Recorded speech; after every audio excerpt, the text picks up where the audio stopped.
Last video में हमने बात करी थी समाज को लेकर और समाज के बारे में विस्तृत चर्चा कर चुके थे। उसके बाद नेक्स्ट यूनिट का टॉपिक आता है सामाजिक समूह। तो आज हम बात करेंगे सामाजिक समूह को लेकर। तो देखिए, स्टार्ट करते हैं टॉपिक। सामाजिक समूह किसे कहते हैं? आपके दिमाग में जब भी किसी समूह की बात आए तो आपके दिमाग में क्या चीज आती है कि समूह का मतलब कोई ना कोई लोगों का संग्रह, लोगों का संग्रह। लेकिन लोगों के संग्रह को हम क्या सामाजिक समूह कह सकते हैं? लोगों के केवल समूह को या संग्रह को जहां पर वो इकट्ठे होते हैं उसे कहीं पर भी हम सामाजिक समूह नहीं कह सकते हैं। एक चीज दिमाग में रखिएगा। क्यों? क्योंकि सामाजिक समूह के लिए लोगों का संग्रह या लोगों के समूह की आवश्यकता होती है। निश्चित है, संग्रह के साथ साथ समूह भी कर लीजिए जिससे आपको चीज समझ में ज्यादा आसान हो जाए। ठीक है, ये एक अनिवार्य शर्त है कि सामाजिक समूह का मतलब जिसमें व्यक्तियों का एक संग्रह हो, एक भीड़ हो। लेकिन खाली उस भीड़ को हम सामाजिक समूह का नाम नहीं दे सकते हैं। क्यों नहीं दे सकते हैं? क्योंकि उस सामाजिक जो लोगों का संग्रह या लोगों का समूह है उसके बीच में कहीं ना कहीं सामाजिक संबंध होने चाहिए।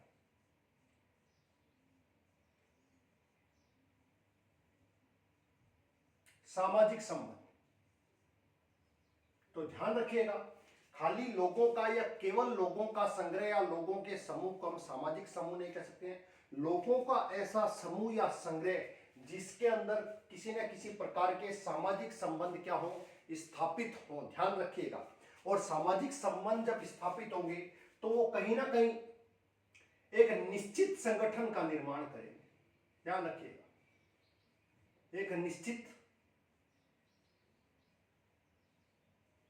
संगठन का निर्माण करें।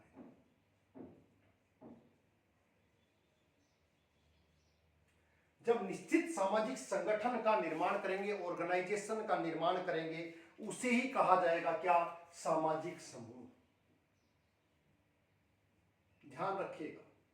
तो आपसे पूछा जाए कि सामाजिक समूह क्या होता है, तो आप बताओगे सामाजिक समूह वह जिसमें लोगों का संग्रह या लोगों का समूह होता है लेकिन उनके बीच में एक सामाजिक संबंध पाए जाते हैं। और वो सामाजिक संबंध आपस में क्या करेंगे? अनुक्रियाएं करेंगे। व्यक्ति आपस में एक दूसरे के साथ क्या करेंगे? अनुक्रियाएं करेंगे। और ये अनुक्रियाएं बार बार होंगी जिससे कहीं ना कहीं आपको परमानेंसी, कहीं ना कहीं स्थायित्व दिखाई दे। ठीक है, और इस स्थायित्व से जो संगठन का निर्माण होगा उसी निर्माण को हम नाम क्या देंगे? सामाजिक समूह का निर्माण देंगे। ध्यान रखिएगा। एक चीज और दिमाग में रखिएगा, एक्चुअली में सामाजिक समूह है क्या? तो ध्यान रखिएगा, अपने ने पिछला टॉपिक पढ़ा था समाज। तो हमने कहा था समाज, जो हमने पढ़ा था, हमने कहा था, तो ध्यान रखिएगा, समाज को अभिव्यक्त करता है। समाज को अभिव्यक्त या अनुभूति करने वाला वो कौन है? सामाजिक समूह। अब आप कहोगे कैसे? क्योंकि एक चीज ध्यान रखिएगा, समाज कहीं पर भी आपको दिखाई नहीं देता है। समाज कैसी अवधारणा, मैंने आपको कहा था पिछला वीडियो अगर आपने देखा हो, तो समाज मूल रूप से कैसी अवधारणा है? अमूर्त अवधारणा है। और इसके जस्ट विपरीत सामाजिक समूह को हम क्या कहेंगे? मूर्त अवधारणा। तो देख लीजिए, अब समाज को अभिव्यक्त जिस रूप में किया जाता है उसे कहा जाता है सामाजिक समूह। समझ में आ गया? और ये सामाजिक समूह करते क्या है? तो आपको पता होगा, सामाजिक समूह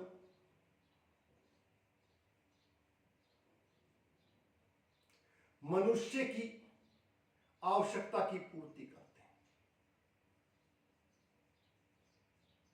आवश्यकता की पूर्ति करते हैं, पहली चीज। और सामाजिक समूह, एक चीज और दिमाग में रखिए, आवश्यकताओं की पूर्ति करते हैं। और हम शुरुआत से पढ़ते आए हैं, मनुष्य एक सामाजिक प्राणी है, वो कहीं ना कहीं समाज में रहता है। लेकिन मैंने कहा समाज क्या है, आपको दिखाई नहीं देता, अमूर्त अवधारणा के रूप में विशेषता मानी गई थी, हमने पढ़ा था। जबकि इसके विपरीत सामाजिक समूह को मूर्त अवधारणा के रूप में जानते हैं। क्यों? क्योंकि जैसे कोई ना कोई व्यक्ति किसी न किसी सामाजिक समूह का क्या होगा, सदस्य होगा। वो राजनीतिक समूह हो सकता है, वो धार्मिक समूह हो सकता है, वो और किसी भी प्रकार का समूह आपको दिखाई दे सकता है, लेकिन वो किसी जातीय समूह का क्या होगा, किसी सामाजिक समूह का क्या होगा, सदस्य होगा। ये निश्चित आपको देखना पड़ेगा। तो उस समाज को अभिव्यक्त करने का रूप क्या कहलाता है, सोशल ग्रुप कहलाता है। दिमाग में आपको एक चीज बैठानी चाहिए। अब एक चीज और ध्यान रखिएगा, ये जो समाज होता है, इसी समाज के अंदर कई समूह होते हैं। इसका मतलब जो सामाजिक समूह है वो कहीं ना कहीं एक छोटा समूह है।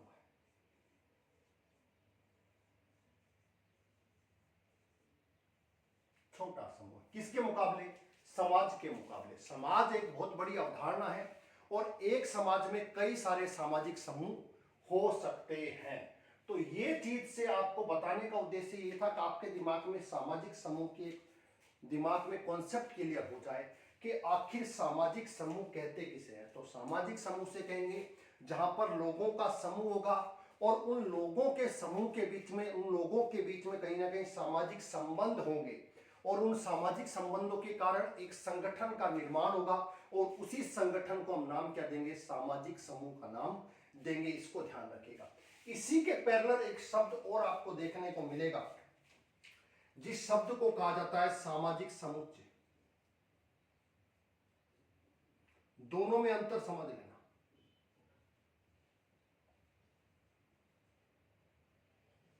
सामाजिक समुच्चय, अब ये चीज ध्यान रखना, सामाजिक समुच्चय और सामाजिक समूह में क्या अंतर है, इसको ध्यान रखिएगा। सामाजिक संबंध और सामाजिक समूह और सामाजिक समुच्चय के अंदर अंतर क्या होगा उसको देखिएगा। सामाजिक समूह में एक ही चीज होगी, केवल लोगों का समूह।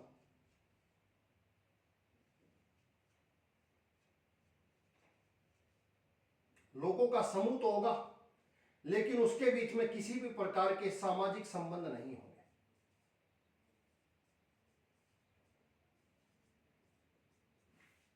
तो समुच्चय क्या होगा, लोगों का समूह तो आपको दिखाई देगा लेकिन उस समूह के बीच में किसी भी प्रकार के कोई सामाजिक संबंध आपको दिखाई नहीं देंगे। उसे समुच्चय कहा जाता है। जैसे बस स्टैंड या फिर रेलवे स्टेशन।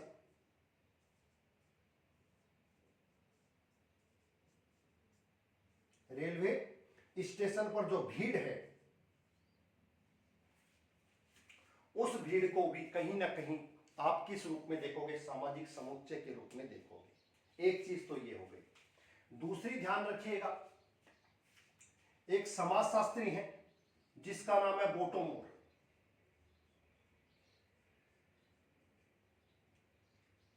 इस बोटोमोर ने इस सामाजिक समुच्चय को अर्ध समूह की संज्ञा दी है।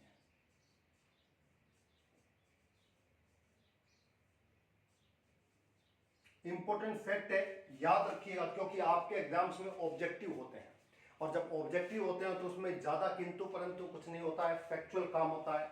तो आपको ये चीज पता होनी चाहिए। पहली चीज।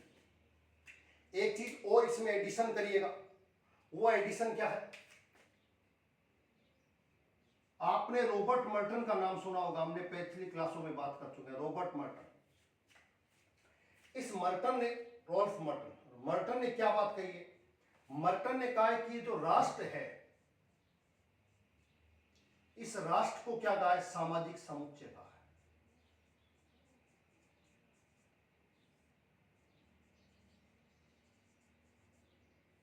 समझ में आया, किसको, राष्ट्र को। अब राष्ट्र को उन्होंने क्या नहीं माना, तो आपके एग्जाम्स में पूछा जा सकता है ऐसा कौन सा समाजशास्त्री है जिसने राष्ट्र को सामाजिक समूह के रूप या श्रेणी में नहीं रखा है, तो कौन है, मर्टन। अब मर्टन ने सामाजिक समुच्चय के रूप में रखा राष्ट्र को सामाजिक समूह के रूप में नहीं रखा। क्यों नहीं रखा, क्योंकि इन्होंने कहा राष्ट्र के अंदर कहीं ना कहीं पारस्परिक जागरूकता या फिर अंतःक्रिया नहीं होती, अंतःक्रिया का अभाव।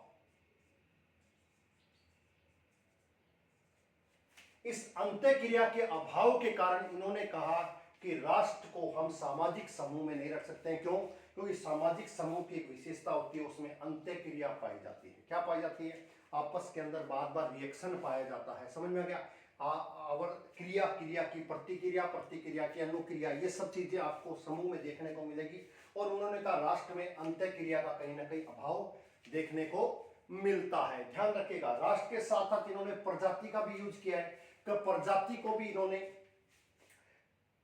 सामाजिक समूह के रूप में नहीं रखा, क्योंकि उन्होंने कहा प्रजाति के अंदर भी कहीं ना कहीं अंत्य क्रिया का आपको अभाव दिखाई देगा। ये चीजें आपको पता होनी चाहिए। समझ में आ गई होगी ये चीजें। अब बात करते हैं इसके बाद की, इसका अर्थ तो आपके समझ में आ गया। अब बात करते हैं तत्व को लेकर। तत्व, तो तत्व को लेकर अलग अलग समाजशास्त्रियों ने अलग अलग बात कही है। पहली बात हम करते हैं रॉबर्ट मर्टन के बारे में। मर्टन क्या कह रहा है? मर्टन ने सामाजिक समूह के कुछ महत्वपूर्ण तत्वों की जानकारी दी है, महत्वपूर्ण तत्वों को बारे में बताया है। उसने क्या बताया?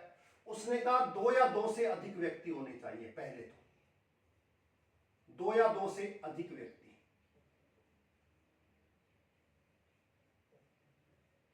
पहली चीज आपके दिमाग में रहनी चाहिए, 2 या 2 से अधिक व्यक्ति होने चाहिए।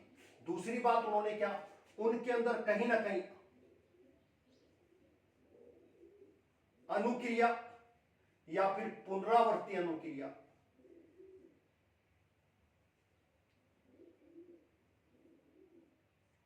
पुनरावर्ती अनुक्रिया कहीं ना कहीं आपको देखने को मिलेगी। यानी कि बार बार उनमें कहीं ना कहीं क्या होगी, एक दूसरे के प्रतिक्रिया और प्रतिक्रिया दिखाई देगी। और ये प्रतिक्रिया कहीं ना कहीं बार बार होगी, जब तो पुनरावर्ती का, जब बार बार कोई क्रिया होती है तो आपको समझ में आता है उसमें कहीं ना कहीं स्थायित्व तो आपको दिखाई देगा। इसको ध्यान रखिएगा। तीसरा, उनके बीच में कहीं ना कहीं हम की भावना आपको दिखाई देगी। ये 3 चीजें सबसे महत्वपूर्ण बताई है किसने? मर्टन ने। किसको लेकर? सामाजिक समूह को लेकर। इसके अलावा उन्होंने इसके 2 अलग से पक्ष भी बताए हैं। उन्होंने कहा एक व्यक्तिपरक पक्ष, 2 पक्ष बताए हैं सामाजिक समूह के, और एक वस्तुपरक।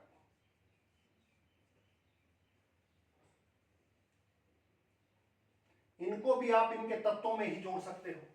व्यक्तिपरक पक्ष क्या कहता है? वो कहता है कि मनुष्य जो है, जो व्यक्ति है, उसको ये जानकारी होनी चाहिए, उसको ये उपेक्षा होनी चाहिए, वो किसी न किसी व्यक्ति, कोई ना कोई व्यक्ति किसी न किसी समूह का क्या है? सदस्य है। पहली चीज आपको ध्यान रखिएगा, अपने आप को किसी न किसी निश्चित समूह का क्या माने? सदस्य माने। वो क्या कहलाता है? व्यक्तिपरक पक्ष कहलाता है।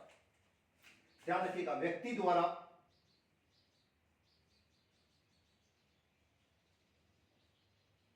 स्वयं को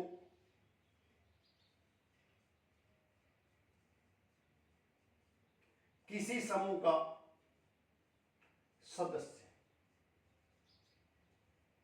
मानना और उस समूह के प्रति उसकी कुछ उपेक्षाएं होती हैं। उन उपेक्षाओं के प्रति समूह भी क्या करता है? व्यक्ति के लिए क्या करता है? कुछ उपेक्षाएं रखता है। समझ में आ गया? उसे ही क्या कहेंगे? वस्तुपरकता। एक में क्या है? व्यक्ति द्वारा स्वयं को किसी समूह का सदस्य मानना। और वस्तुपरक में क्या है कि कोई अन्य व्यक्ति उस व्यक्ति को किसी समूह का क्या माने? सदस्य माने। उसे वस्तुपरकता कहते हैं। यानी कि एक तरीके से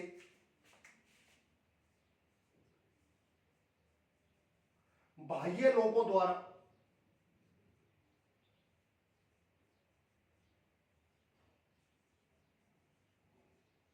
व्यक्ति को अमुक समूह का सदस्य मानना, समूह का सदस्य मानना। व्यक्तिपरक में व्यक्ति को, अपने आप को किसी न किसी समूह का क्या माने? सदस्य माने। वस्तुपरक में कोई अन्य व्यक्ति किसी दूसरे व्यक्ति को किसी अमुक समूह का क्या माने, सदस्य माने, उससे वस्तुपरकता कहेंगे। वस्तुपरकता का मतलब एक तरीके से समूह का व्यक्ति के प्रति कोई उपेक्षा या अपेक्षा, और व्यक्तिपरक व्यक्ति का समूह के प्रति कोई ना कोई अपेक्षा, और वस्तुपरक समूह का व्यक्ति के प्रति कोई ना कोई अपेक्षा। ये दोनों चीजें आपको पता होनी चाहिए। मर्टन ने कहा एग्जाम्स में बहुत बार पूछा जाता है, इसको याद रखिएगा। मर्टन के अलावा जो दूसरे सबसे महत्वपूर्ण समाजशास्त्री आपको देखने को मिलेंगे वो है green and green. Green and green.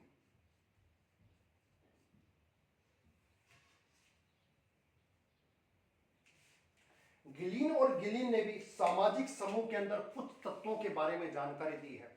उन्होंने कहा ये तत्व सामाजिक समूह में होने जरूरी है, जैसे उत्तेजना।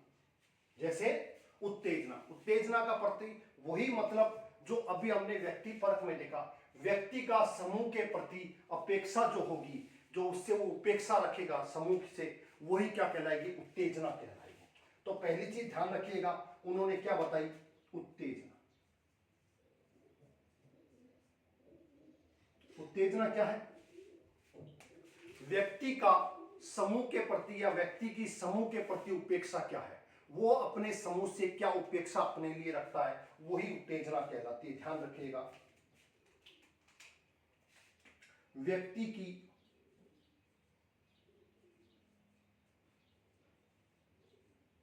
समूह से क्या उपेक्षा है, क्या उससे उपेक्षा रखता है, क्या उससे अपेक्षा रखता है कि वो मेरे लिए ये काम करे।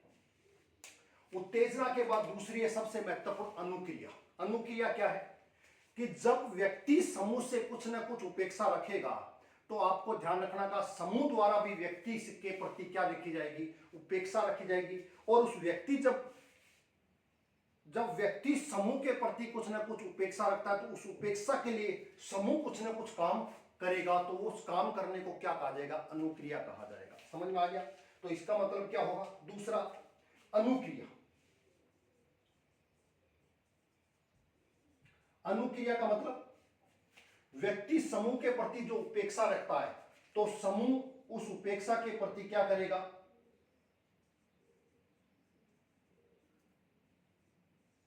के प्रति अनुक्रिया करेगा, जिससे उसकी उपेक्षा या उसकी अपेक्षा क्या हो सके, पूरी हो सके। उसके प्रति जो कार्य करेगा वही क्या कहलाएगी, अनुक्रिया कहलाएगी। इसको ध्यान रखिएगा। और तीसरा और लास्ट, समूह के प्रति निष्ठा।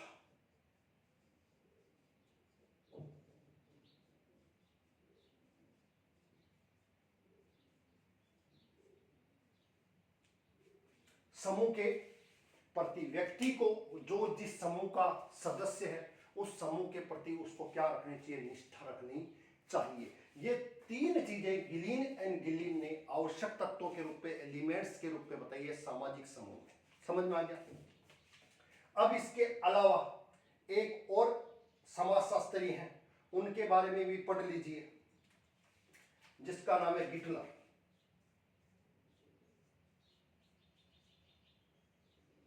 गिटलर ने भी दो तत्वों पर चर्चा करी है। उन्होंने कहा एक तो होता है सामाजिक समूह का आंतरिक पक्ष और एक होता है बाह्य पक्ष। दो पक्षों की उसने चर्चा करी। उन्होंने कहा आंतरिक पक्ष क्या होता है, उन्होंने कहा व्यक्ति का समूह के प्रति निष्ठावान होना। अब व्यक्ति जिस पर समूह के प्रति निष्ठावान होगा उसको देखा तो नहीं जा सकता होगा कि ये व्यक्ति उस समूह के प्रति किस प्रकार से निष्ठावान होगा, तो जिसे देखा ना जा सके वो आंतरिक पक्ष। और बाह्य पक्ष क्या होगा, कोई और व्यक्ति जिस समूह का सदस्य हो उसे अन्य व्यक्ति द्वारा देखा जाए। जैसे मैं किसी समूह का सदस्य हूं और कोई और व्यक्ति मुझे देखता है तो वो उसका कहीं ना कहीं देख सकता है, तो उसका कहीं ना कहीं बाह्य पक्ष आपको दिखाई देगा। तो आंतरिक पक्ष का मतलब क्या है, व्यक्ति का समूह के प्रति निष्ठावान होना।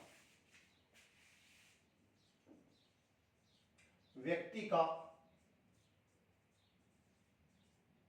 समूह के प्रति निष्ठावान होना।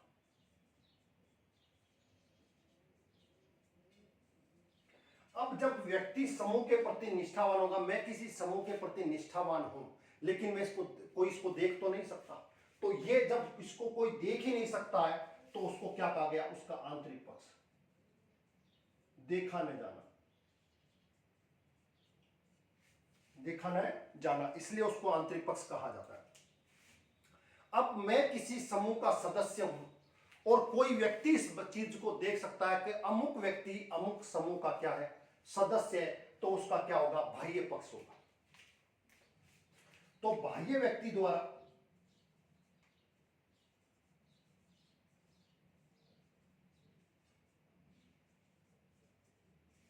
अमुक व्यक्ति को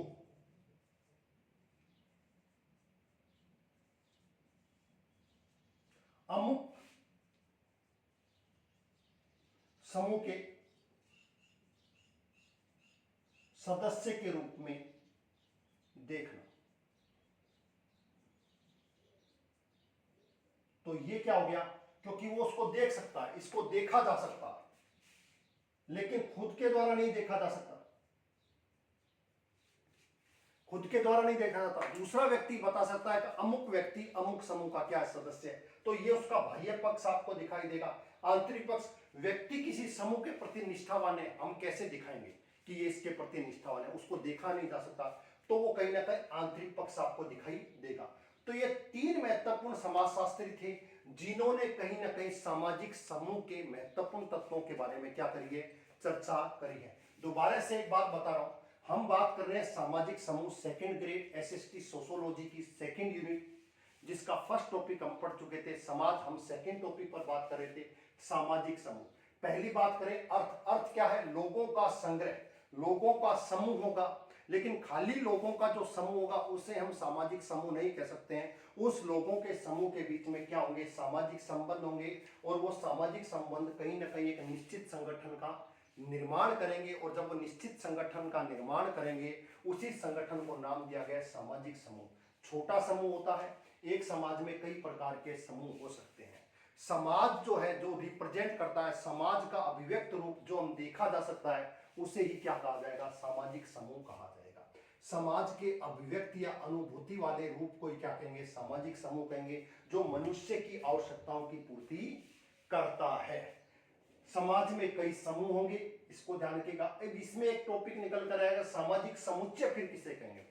तो सामाजिक समुच्चय में लोगों का समूह तो होगा, पहली रिक्वायरमेंट तो सेम है, लेकिन दूसरी इसमें सामाजिक संबंध नहीं होंगे किसी भी प्रकार का, यानी कि केवल लोगों का एक कहीं ना कहीं जमावड़ा दिखाई देगा, लोगों की कहीं ना कहीं भीड़ दिखाई देगी, इसे ही सामाजिक समुच्चय कहा जाएगा। बोटोमोर ने इस सामाजिक समूह को अर्ध समूह की संज्ञा दी है। आगे चलकर हम पढ़ेंगे, जब हम पढ़ेंगे सामाजिक समूह की विशेषताएं और प्रकार, वर्गीकरण, प्राथमिक समूह, द्वितीय समूह, अर्ध समूह और काफी सारे समूह के बारे में चर्चा करेंगे, तब बात करेंगे अर्ध समूह। लेकिन बोटोमोर ने इसे सामाजिक समुच्चय को अर्ध समूह कहा, ये आपके एग्जाम की दृष्टि से बेहतर। मर्टन ने कहा है कि राष्ट्र या प्रजाति कहीं पर भी सामाजिक समूह नहीं हो सकते हैं। क्यों? क्योंकि उनके बीच में अंत्यक्रिया का कहीं ना कहीं क्या होगा, अभाव होगा, इसलिए उसने राष्ट्र को सामाजिक समूह ना मानकर सामाजिक समुच्चय के रूप में माना। तत्व की बात करें तो मर्टन ने 2 या 2 से अधिक व्यक्ति बताए हैं होने चाहिए, उनके अंदर अनुक्रिया या पुनरावृत्ति बार बार होनी चाहिए, हम की भावना होनी चाहिए, व्यक्ति परक पक्ष होता है, वस्तु परक पक्ष होता है, इसकी जानकारी दी। गिलीन ने उत्तेजना बताया, पहला तत्व, दूसरा अनुक्रिया बताया, और तीसरा समूह के प्रति निष्ठा को बताया। गिटलर ने आंतरिक और बाह्य पक्ष के बारे में जानकारी दी है। तो आज की क्लास में हमने बात करी सामाजिक समूह का अर्थ और तत्व। अगली क्लास में हम सामाजिक समूह के विशेषताओं के बारे में चर्चा करेंगे और साथ साथ में उसके वर्गीकरण को भी देखेंगे। तो आपको ये क्लास अगर अच्छी लगी हो, क्योंकि ये कंटिन्यू चलेगी और मैंने आपको कहा है कि धीरे धीरे आपकी सोशियोलॉजी को मैं पूरी कंप्लीट करवा दूंगा, एक एक टॉपिक को। तो प्लीज अगर ये क्लास आपको अच्छी लगी है तो मुझे मोटिवेट करिए और इस चैनल को सब्सक्राइब करिए और इस वीडियो को ज़्यादा से ज़्यादा लाइक और शेयर कीजिए। आज की क्लास के लिए बहुत बहुत धन्यवाद। Thank you very much.